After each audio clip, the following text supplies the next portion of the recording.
Good afternoon, Professor Odebuyi and class. Here is my presentation on CBT. CBT is mostly used as the first line of treatment for patients having difficulties with coping skills or psychiatric disorders. Form of psychotherapy with interventions aimed to improving mental health. CBT treatment usually involves efforts to change thinking patterns. The theory explains an individual's perception or experiences reflects in their behavior. Significance of CBT is painting a picture of how distorted thoughts influence behavior. Psychotherapeutic treatment helps patients how to recognize destructive negative thoughts that influence their behavior. How to get started. Some individuals will identify troubling situations in their lives and they will seek help. But most of the patients are referred from a primary care provider who notices that there's something wrong with the patient. Coverage can be done through insurance company or self-pay. It's very important as a provider to consider the patient's preferences, whether they want face-to-face or a virtual visit, whichever is comfortable for them. The initial encounter is like a PCP appointment. They are all the same. It is very important to bear in mind that change of information processing immediately can be difficulty. CBT is structured and can be difficult with patients who have multiple mental health disorders. Patients must be ready to change, be willing to spend time self-analyzing their thoughts, and participate in doing their homework. Initial sessions confronting anxieties and emotions can be uncomfortable. What are the strategies? Cognitive techniques. Use of Socrates dialogue. Questioning the evidence. Examinations of options as alternatives.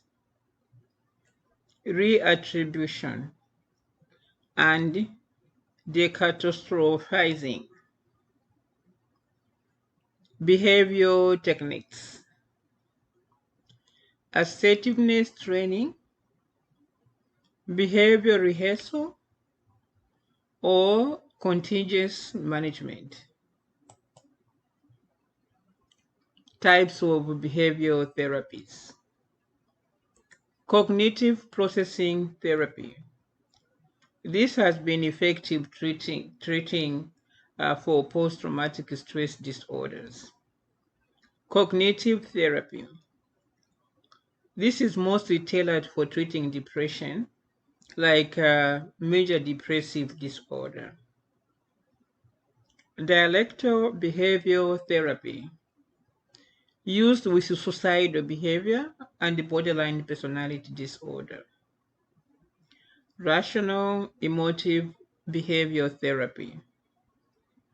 Identify irrational beliefs or negative thought patterns causing emotional or behavioral issues. Self-instructional training. Interventions for children with ADHD repeatedly failing to have self-control or improve school performance. stress inoculation training, psychotherapy for PTSD, especially teaching coping skills, effectiveness. A lot of research studies have demonstrated the effectiveness of CBT with the treatment of depression, anxiety, somatoform disorder, and substance abuse. CBT has been extended to behavioral medicine, psychotic disorders, and other clinical illnesses or marital discord. Combination of CBT and pharmacotherapy is more effective compared to pharmacotherapy alone when treating depression. Studies have demonstrated reduced relapse rates in patients treated with the CBT. CBT leads to significant improvement in functioning and quality of life.